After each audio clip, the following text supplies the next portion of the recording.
Understanding develop करी है। मेरी राय में कोई भगवान, कोई अल्लाह, कोई गॉड एग्जिस्ट नहीं करता। लेकिन एट द सेम टाइम मैं मानता हूं कि ये सवाल काफी डिबेटेबल है, इस पर बहुत लंबी चर्चा करी जा सकती है। और जो लोग दूसरा ओपिनियन है जिन लोगों का, उनके ओपिनियन की मैं रिस्पेक्ट करता हूं। अगर आप में से किसी को लगता है कि गॉड एग्जिस्ट करते हैं तो मैं उस बात का रिस्पेक्ट करता हूं, क्योंकि ये कोई ऐसा सवाल। हेलो एवरीवन, कैसे हैं आप सब? आई होप आप सब अच्छे होंगे। ध्रुव राठी एक ऐसी शख्सियत जिसे इंडिया में ही नहीं बल्कि बाहर के मुल्कों में भी पसंद किया जाता है। इनकी जो वीडियोस होती हैं काफ़ी फैक्ट्स के ऊपर होती हैं, काफ़ी इंटरेस्टिंग वीडियोस होती है और नॉलेजेबल वीडियोस होती है। ध्रुव राठी ने इस वीडियो में कहा है कि ना ही वो किसी भगवान, ना कोई अल्लाह और ना ही कोई गॉड को मानते हैं। वीडियो को पूरा एंड तक देखते हैं। चलिए इस वीडियो में क्या है हम सीखते हैं। ये वीडियो है हंसी टीवी की तरफ से। उनका ओरिजिनल वीडियो का लिंक मैंने डिस्क्रिप्शन में दे दिया है, आप जाएं और उसे चेक करें। और जो मेरे चैनल पर नए हैं वो सब्सक्राइब करना ना भूलें, बेल नोटिफिकेशन ज़रूर दें और कमेंट में अपनी राय बताइए कि मैं कौन सी नेक्स्ट वीडियो लाऊं आपके लिए। चलिए वीडियो को स्टार्ट करते हैं। मैंने जो अंडरस्टैंडिंग डेवलप करी है, मेरी राय में कोई भगवान, कोई अल्लाह, कोई गॉड एग्जिस्ट नहीं करता। मशहूर Indian German YouTuber Dhruv Rathee ने अपने 25 मिलियन सब्सक्राइबर मुकम्मल होने पर एक स्पेशल Q&A वीडियो के अंदर एक ऐसे सवाल का जवाब दिया जो आप उस जैसे किसी समझदार बंदे से एक्सपेक्ट नहीं कर सकते। इस Q&A के अंदर सवाल ये किया गया था कि आप किस रिलीजन को मानने वाले हैं, किस मजहब को मानते हैं, और ध्रुव का जवाब क्या था ये वीडियो क्लिप आप पहले खुद देख लें। ये वाला सवाल बहुत ही ज्यादा लाइक्ड है, 2000 से ज्यादा लोगों ने लाइक किया है। Do you believe in God? If yes then is it formless or not? Do you believe in any religion? इसका जवाब भी बड़ा सीधा है, नहीं। मेरी राय में जितना भी कुछ मैंने सीखा है दुनिया के बारे में, हमारी प्लैनेट की हिस्ट्री के बारे में, एवोल्यूशन के बारे में, ये सारी चीज़ों को समझकर मैंने जो अंडरस्टैंडिंग डेवलप करी है, मेरी राय में कोई भगवान, कोई अल्लाह, कोई गॉड एग्जिस्ट नहीं करता। लेकिन एट द सेम टाइम मैं मानता हूं कि ये सवाल काफी डिबेटेबल है, इस पर बहुत लंबी चर्चा करी जा सकती है। और जो लोग दूसरा ओपिनियन है जिन लोगों का, उनके ओपिनियन की मैं रिस्पेक्ट करता हूं। अगर आप में से किसी को लगता है कि गॉड एग्जिस्ट करते हैं तो मैं उस बात का रिस्पेक्ट करता हूं, क्योंकि ये कोई ऐसा सवाल नहीं है जो बड़ी आसानी से आंसर किया जा सके। साथ ही साथ मैं ये भी कहना चाहूंगा कि मैं दुनिया के सभी धर्मों का आदर भी करता हूं और उनकी इंपॉर्टेंस भी समझता हूं। आप पूछोगे ये कैसे हो सकता है? अगर मैं भगवान में नहीं मानता तो रिलीजन्स की रिस्पेक्ट क्यों करता हूं? मैं इसलिए करता हूं क्योंकि दुनिया भर में बिलियंस ऑफ लोग रिलीजन को एक गाइडिंग लाइट की तरह देखते हैं। रिलीजन की मदद से करोड़ों लोगों को उम्मीद मिलती है, अपनी लाइफ में एक पर्पस मिलता है, अपनी जिंदगी में कठिनाइयों से लड़ने का एक जरिया मिलता है। और एक कल्चरल पर्सपेक्टिव से अगर देखा जाए तो रिलीजन्स लोगों को साथ में जोड़कर रखने का काम करते हैं। ढेर सारे कस्टम्स और ट्रेडिशंस रिलीजन से निकल कर आते हैं, जिनकी अपनी एक अहम जगह है हमारी इस दुनिया में। यही कारण है कि मैं अपने आप को एक हिंदू एथियस्ट बुलाता हूँ। ध्रुव का कहना था कि मैं खुद को एक एथियस्ट मानता हूँ, एक हिंदू एथियस्ट। और आपको बताता चलूँ कि एथियस्ट ऐसे लोगों को कहते हैं जो खुदा के वजूद पर यकीन ही नहीं रखते। वो मानते ही नहीं है कि खुदा या इस जैसी कोई हस्ती एग्जिस्ट करती है। इनका मानना होता है कि हम इंसानों समेत दुनिया और कायनात की हर चीज़ महज एक इत्तफाक या फिर हादसे के नतीजे में बनी है। ये लाखों करोड़ों साल की एवोल्यूशन का नतीजा है या फिर एक नेचुरल प्रोसेस है जिसके अंदर खुदा जैसी किसी हस्ती का कोई किरदार नहीं। ये किसी क्रिएटर की क्रिएशन नहीं है और इसके पीछे कोई इंटेलिजेंट माइंड, कोई सुपर नेचुरल पावर एग्जिस्ट नहीं करती। अब इस तरह से ओपनली अपने आप को एथियस्ट डिक्लेयर करने के बाद और अपने अकीदे का इजहार करने के बावजूद भी मेरे दिल में ध्रुव की रिस्पेक्ट फिर भी बढ़ गई है। आप सोचेंगे कि कैसे? ऐसा इसलिए कि इस सवाल के जवाब के अंदर ध्रुव ने क्लियरली ये कहा है कि ये मेरी अंडरस्टैंडिंग है जो कि मैंने साइंस को और हिस्ट्री को पढ़ने के बाद ऑब्जर्व करके हासिल किया। ये मेरी अंडरस्टैंडिंग है, कोई हरफ आखिर नहीं है। मैं अपनी तमाम अंडरस्टैंडिंग और लॉजिक के बाद ये मानता हूँ कि खुदा जैसी या फिर अल्लाह जैसी कोई हस्ती वजूद नहीं रखती। यानी मेरी अंडरस्टैंडिंग गलत भी हो सकती है। और इसके अलावा साथ साथ उसने एथिसिज्म को प्रमोट करने की भी यहाँ पर कोशिश बिल्कुल नहीं की, क्योंकि दूसरी तरफ अगर आप आज के मॉडर्न एथियस्ट देखें तो आप उनको एंटी इस्लामिक एथियस्ट कह सकते हैं, जिनका मकसद सिर्फ और सिर्फ इस्लाम को बदनाम करना होता है, अपने एथिसिज्म के रिलीजन को प्रमोट करना नहीं होता, कोई लॉजिकल बात नहीं करनी होती, बल्कि हर चीज़ के अंदर इस्लामिक कवानीन या फिर मज़ाहिब के कवानीन को लाकर उनका मजाक बनाना होता है। और ये काम ध्रुव ने बिल्कुल भी नहीं किया, जिसके लिए उसको अप्रिशिएट करना चाहिए कि अपने अकीदे का इजहार करो, अपनी सोच का इजहार करो, लेकिन किसी को उस पर लेबल ना करो, किसी को उस पर थोप ना दो। अगर आपको किसी की सोच के साथ इत्तेफाक नहीं है तो आप उसको लॉजिकली इस चीज़ के लिए कायल करने की कोशिश करें। और दूसरी सबसे बड़ी वजह कि मेरे दिल में उसके लिए रिस्पेक्ट क्यों है कि वो अपनी जहालत और गुमराही से निकलकर नई चीज़ों को एक्सेप्ट करने के लिए दिमागी तौर पर तैयार हो चुका है। मिसाल के तौर पर जब भी आप किसी गैर मुस्लिम को इस्लाम की दावत देते हैं तो सबसे पहले क्या करते हैं, उसे ये साबित करना होता है कि जिस मज़हब पर, जिस अकीदे पर तुम अभी तक थे वो बिल्कुल गलत है, वो दरअसल गुमराही है। सो उसको लॉजिकली कायल करने के बाद आप जाते हैं अगले स्टेप पर, यानी उसको इस्लाम के बारे में बताकर उसके लिए ज़हनी तौर पर तैयार करना, लॉजिकली इसके बारे में कायल करना। अब इस लिहाज से देखा जाए तो ध्रुव तो आधा मुसलमान तो पहले ही हो चुका है, क्योंकि वो अपने कुफर के अकीदे को तो पहले ही छोड़ चुका है।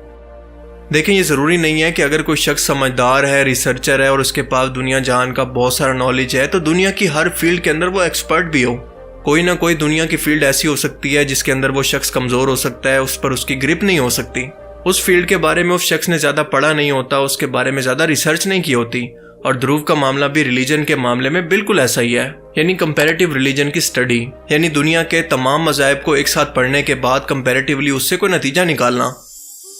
अल्लाह ताला की ज़ात अपनी निशानियों से इस कदर ज़ाहिर है कि शायद कोई और ज़ात दुनिया में इस कदर ज़ाहिर हो, और उसी सेम टाइम के अंदर वो ज़ात इंसानों से इस कदर पोशीदा है, इस कदर छुपी हुई है कि शायद ही कोई ज़ात हो। और दुनिया के अंदर रहते हुए उस ज़ात को बिना देखे उस पर ईमान लाना, यही तो इंसानों का असल इम्तिहान है। देख कर तो हर शख्स उस पर ईमान ले आएगा, लेकिन ये इंसानों की आजमाइश नहीं रहेगी, फिर ये टेस्ट ही नहीं रहेगा। और अगर टेस्ट नहीं रहेगा तो ये कौन डिसाइड करेगा कि दुनिया में किस शख्स ने जहन्नुम में जाना है, जहन्नुम के किस दर्जे के अंदर जाना है, किस शख्स ने जन्नत के अंदर जाना है और किस शख्स ने सबसे आला जन्नत यानी जन्नतुल फिरदौस में जाना है। अल्लाह के, भगवान के या फिर खुदा की मौजूदगी के इस कदर लॉजिकली और साइंटिफिकली सबूत मौजूद हैं कि इनको इस एक वीडियो के अंदर एक्सप्लेन करना पॉसिबल ही नहीं है। लेकिन मैं पूरी कोशिश करूंगा कि लॉजिकली और साइंटिफिकली टू दी पॉइंट रहकर जो मोस्ट इंपॉर्टेंट पॉइंट्स हैं उनको साबित करने की कोशिश करूं। ऐसे सवाल जो कि एथियस्ट की तरफ से सबूत के तौर पर पेश किए जाते हैं और उनको लॉजिकली वो कायल भी कर सकें। तो चलिए शुरू करते हैं। देखें, सबसे पहले तो आप एक बात समझ लें कि एथियस्ट से बात करने का तरीकाकार ये है कि आप उनको हमेशा खुदा के वजूद पर कायल करने की कोशिश करें, उनसे हमेशा खुदा के वजूद पर बात करें, क्योंकि अगर एक बार उन्होंने खुदा के वजूद को मान लिया तो ऑटोमेटिकली उनको खुदा की भी माननी पड़ेगी। अगर आप इन लोगों से इस चीज़ पर बहस करेंगे कि इस्लाम के अंदर या फिर किसी भी और मज़हब के अंदर ये तालीमात क्यों मौजूद हैं, ये हुक्म क्यों दिया गया, इसके पीछे क्या लॉजिक है, उसके पीछे क्या लॉजिक है, तो ये बहस कभी ख़त्म नहीं होनी। एक सवाल से कई और सवाल निकलेंगे और ये बहस चलती रहेगी जिसका कोई रिजल्ट नहीं निकलना। सो अगर आप इनके साथ बहस करना चाहते हैं या फिर इनको लॉजिकली कायल करना चाहते हैं तो इसका सबसे बेहतरीन तरीका यह है कि इनसे सिर्फ खुदा के वजूद पर बात करें। आमतौर पर एथियस्ट की तरफ से सबसे ज़्यादा एवोल्यूशन को साइंटिफिक फैक्ट के तौर पर पेश किया जाता है कि इंसान भी समंदर के अंदर मौजूद एक यूनिसेलुलर जानदार से एवोल्यूशन का प्रोसेस तय करता हुआ मल्टी सेलुलर जानदार और फिर आखिर में बंदरों से इंसान के अंदर बदल गया। अब वो अलग बात है कि एंटी इस्लामिक एथियस्ट की एवोल्यूशन कुछ ऐसे हुई है। पहली बात कि चार्ल्स डार्विन की एवोल्यूशन की थ्योरी सिर्फ एक थ्योरी है, ये कोई साइंटिफिक फैक्ट नहीं है। इसको अब तक ना तो साइंस ने साबित किया और ना ये कोई कानून है। हाँ, लेकिन ये इस हद तक सच है और फैक्ट भी है कि मुख्तलिफ जानदारों के अंदर अपने मुख्तलिफ किस्म के माहौल के अंदर रहते हुए मुख्तलिफ किस्म के बदलाव, चेंजेस और एवोल्यूशन देखी गई है। इसके सबूत भी मिले हैं और ये चीज़ दुनिया के हर जानदार और इवन के इंसान के अंदर भी ऑब्जर्व की जा सकती है। आर्टिक और ठंडे इलाकों में रहने वाले लोगों की स्किन, इनके हेयर कलर और इनकी आइज़ का कलर मुख्तलिफ होता है, तो अफ्रीका और अरब के लोगों का बिल्कुल मुख्तलिफ। पर यहाँ पर प्रॉब्लम यह है कि नेचर के अंदर तो दोनों इंसान ही है ना, चाहे दुनिया के किसी भी मुल्क के अंदर रहते हों। इनके भी दो हाथ हैं, इनकी भी दो आंखें हैं, इनका एक मुंह है, इनकी दो टांगे हैं। ये भी खाते पीते हैं, सोचते हैं, अपनी नस्ल आगे बढ़ाते हैं, सोते हैं, सब कुछ इनका बाकी इंसानों की तरह है। बिल्कुल इसी तरह से बाकी जानदारों के अंदर भी इस हद तक एवोल्यूशन होती है कि अपने माहौल के मुताबिक वो अपने जिस्म के अंदर कुछ बदलाव, मिसाल के तौर पर बैक्टीरिया और वायरस से लड़ने की इम्यूनिटी पैदा कर लें, खुद के रंगों को कैमोफ्लेज कर लें या फिर अपने जिस्म को छोटा या बड़ा कर लें। लेकिन फिर भी एट द एंड एक बिल्ली अपनी फितरत के अंदर बिल्ली ही रहेगी। आप इसको किसी और जानदार के अंदर नहीं बदल सकते। वो बिल्ली कभी भी एवोल्यूशन के प्रोसेस को तय करने के बाद हाथी नहीं बन सकती।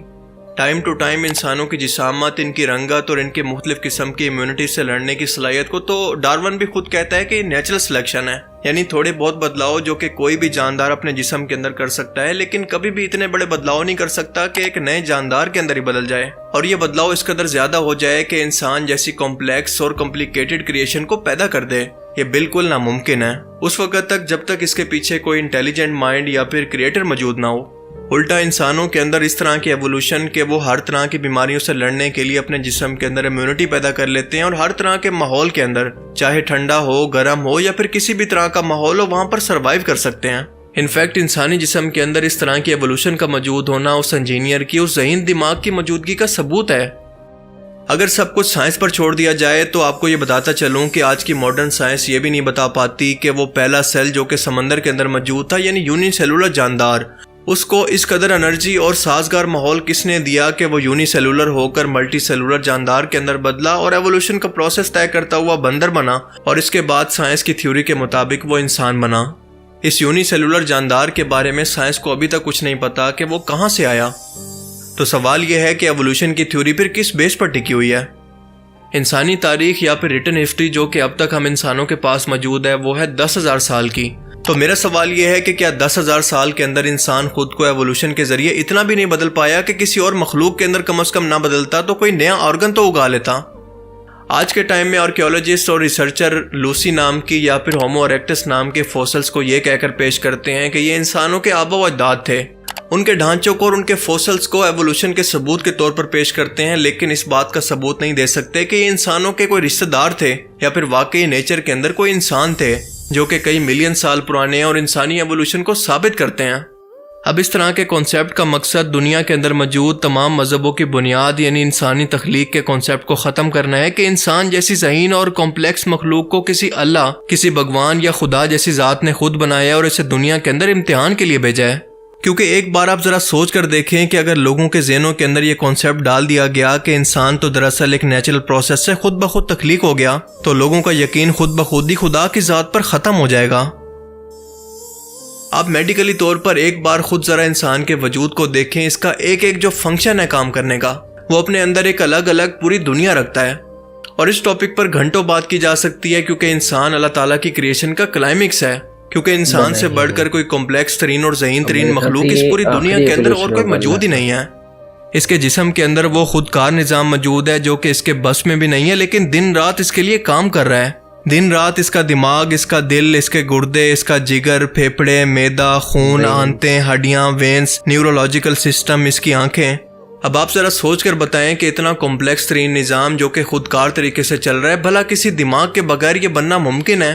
क्या लॉजिकली ये खुद ब खुद बनना पॉसिबल है? आज का मॉडर्न इंसान दुनिया जहान की अगर टेक्नोलॉजी को मिला भी ले तो एक मक्खी को भी नहीं बना सकता। तो इंसान जैसी किसी क्रिएशन को बनाने के बारे में सोचना तो इसके दिमाग के बहुत परे की चीज़ है। लेकिन आज के टाइम में उसी इंसान का ये मानना है कि ये इंसान जो कि दुनिया की सबसे कॉम्प्लेक्स तरीन क्रिएशन है, ये खुद ब खुद बिना किसी क्रिएटर के बन गया। वाह! अगर एक लम्हे के लिए एथियस्ट की लॉजिक को मान लिया जाए कि इंसान का दुनिया में आना दरअसल एक कुदरती अमल था और बस एक कुदरती हादसा था, वो बस एवोल्यूशन के प्रोसेस से यहाँ तक पहुँच गया, तो मेरा ये सवाल है कि इनके मुताबिक दुनिया में इनके आने का मकसद क्या है? पैदा होना, जवान होना, बच्चे पैदा करना और इसके बाद मर जाना, क्या सिर्फ यही इनकी जिंदगी का मकसद है? और मरने के बाद क्या? अगर दुनिया के अंदर किसी ताकतवर शख्स ने किसी गरीब का हक मारा, उस पर जुल्म किया और उसको इंसाफ नहीं दिया, तो क्या इसका यह मतलब है कि वो दुनिया के अंदर भी नाकाम गया और मरने के बाद भी उसको कोई अजर नहीं मिलना? क्या इनकी लॉजिक के मुताबिक ये इंसाफ है? अच्छाई क्या है और बुराई क्या है और दुनिया के अंदर इंसानों को जिंदगी कैसे गुजारनी चाहिए कि इनको आखिरत के अंदर इसका रिवॉर्ड मिले, ये सब कुछ इंसान को रिलीजन ने ही सिखाया है, ना कि साइंस ने। बिल्कुल ऐसे ही जैसे किसी मशीन का क्रिएटर एक मशीन के साथ अपनी मैनुअल गाइड देता है कि इस मशीन को ऑपरेट कैसे करना है। अगर इसको गलत तरीके से ऑपरेट करेंगे तो ये काम करना बंद कर देगी या फिर ये ख़राब भी हो सकती है। बिल्कुल इसी तरह से इंसानों को गाइड करने के लिए किस जिस्म को किस चीज़ की ज़रूरत है और इसके साथ क्या होना है, अल्लाह ताला ने भी कई तरह की manual guides time to time इंसानों के लिए कई बार भेजी हैं। और ये आखिरी मैनुअल था कुरान पाक, जो इंसानों को ये बताता है कि इनकी ज़िंदगी का असल मकसद क्या है, इनको क्यों पैदा किया गया और क्या चीज़ें हैं जो कि इनके दिल को गुनाह से जंग आलूद कर सकती हैं और क्या ऐसी चीज़ें हैं जो कि इसको आखिरत के अंदर हमेशा का अजर देंगी। साइंस और रिलीजन दोनों इस बात पर एग्री हैं कि हमारी ये यूनिवर्स एक बड़े धमाके से फटकर वजूद में आई जिसको बिग बैंग थ्योरी कहते हैं। अब इस थ्योरी को इसलिए काबिल कबूल माना जाता है कि हम इतना ज़्यादा टाइम के अंदर पीछे जाकर इसको होता नहीं देख सकते, मगर कॉस्मिक बैकग्राउंड रेडिएशन यानी धमाके के बाद जैसे हम इसके टुकड़े बिखरे हुए देखते हैं, बिल्कुल इसी तरह से खला के ये टुकड़े रेडिएशंस की सूरत खला के अंदर बिखरे हुए देखे जा सकते हैं। आज तक ये मॉडर्न साइंस इस बात का जवाब नहीं दे सकी कि इस छोटे से नुक्ते के अंदर या फिर नथिंग पॉइंट के अंदर इस कदर एनर्जी कहाँ से आई कि ये फट कर इतनी बड़ी और इस लामहदूद कायनात की शुरुआत कर देती है। और इसी धमाके के बाद हमारी गैलेक्सीज, स्टार्स और प्लैनेट्स वजूद में आए। कमाल की बात यह है कि जो धमाका सिर्फ तबाही लाता है, उस धमाके ने इतना तरतीब का निज़ाम खड़ा कर दिया कि हर एक स्टार्स, गैलेक्सीज और सियारे सिर्फ अपने अपने मखसूस रास्तों पर ही घूम रहे हैं, वहाँ से बाहर नहीं निकल सकते। क्या ये सब कुछ इत्तफाक है? इस कोइंसिडेंस या इत्तेफाक की प्रोबेबिलिटी है बिल्कुल ज़ीरो। आप इसको ऐसे समझ लें कि आपके पास 100 के करीब डाइस या छक्के मौजूद हैं और हर बार आप इसको उछाल कर ये चाहते हैं कि हर एक छक्के पर या फिर हर एक डाइस पर सिर्फ 6 नंबर आए। तो क्या ये पॉसिबल है? बिल्कुल इसी तरह से हमारी इस कायनात का एक धमाके से बन जाने का मतलब भी ये है कि इस प्रोबेबिलिटी को हम सच मान लें। और बिल्कुल इसी तरह से एक धमाके के बाद एक तरतीब वाली कायनात का वजूद में आ जाना दरअसल इसके खालिक की तरफ इशारा करती है। हमारी ये कायनात इस खालिक की मौजूदगी का सबसे बड़ा सबूत है। इसके अलावा इंसानों के रहने के लिए एक ऐसी जगह बनाना जो कि ना ज़्यादा गर्म और ना ज़्यादा ठंडी, इंसानों के रहने की उस ज़मीन को सूरज से सिर्फ इतने फासले पर रखना कि सूरज की सिर्फ रोशनी और कुछ हीट ही वहाँ पर पहुँच सके, और इन इंसानों को सूरज की हार्मफुल रेडिएशन से बचाने के लिए ज़मीन के गिर्द कुदरती इलेक्ट्रोमैग्नेटिक फील्ड को पैदा करना, ओजोन लेयर हो या फिर ज़मीन का अपना इन्वायरमेंट हो, ज़मीन पर सांस लेने के लिए ऑक्सीजन हो या फिर चांद की रात के अंदर मौजूदगी, जानवरों और पौधों का पैदा करना हो जिनकी लाखों मखलूक़ात ज़मीन पर बसती हैं। क्या ये इत्तफाक है? अगर ये सब कुछ वाकई इत्तफाक है तो कई दहाइयों से ज़मीन से बाहर कई ज़मीनों पर इंसानी वजूद को तलाश करने की कोशिश के अंदर अब तक हमें कुछ मिला क्यों नहीं? ज़मीन की और सोलर सिस्टम की रोटेशन और पूरा निज़ाम जो कि सूरज को लेकर घूम रहा है, ये सब इंसानों के लिए इमेजिन करना भी मुश्किल है। यानी उस खालिक ने चुनकर इंसानों को ज़मीन पर आबाद किया।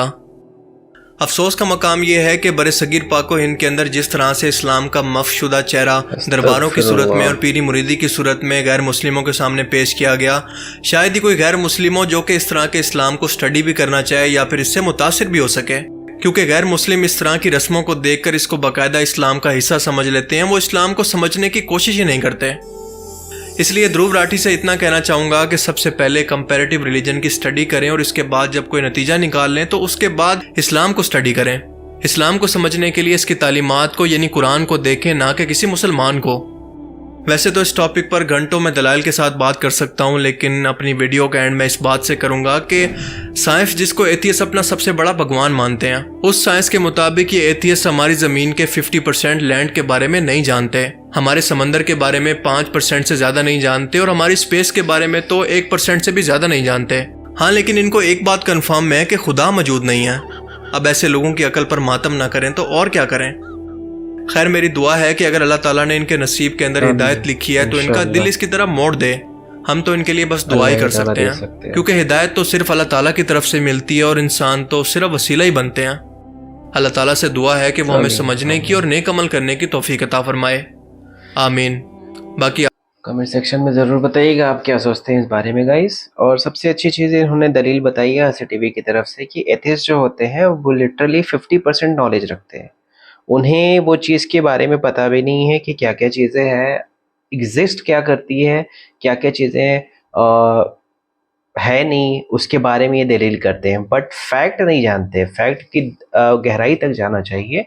किसी को अगर आप कोई भी चीज़ें अगर बोल रहे हो तो आपके पास प्रूफ होना चाहिए, ठोस प्रूफ होना चाहिए, तभी आप उसके ऊपर दलील दो, अपनी बातें रखो। मेरा तो बहुत अच्छा यहाँ पे एक्सपीरियंस रहा है इस वीडियो को देखकर। काफ़ी अच्छी चीज़ें बताई है इन्होंने कि रियली अगर साइंस इतना डेवलप कर गया है हमारे पूरे यूनिवर्स में, अगर उसमें इतनी ताकत है तो दूसरा इंसान क्यों नहीं बना देता, दूसरे जानवर क्यों नहीं बना देता हूबहू शक्ल के। अभी AI का ज़माना है।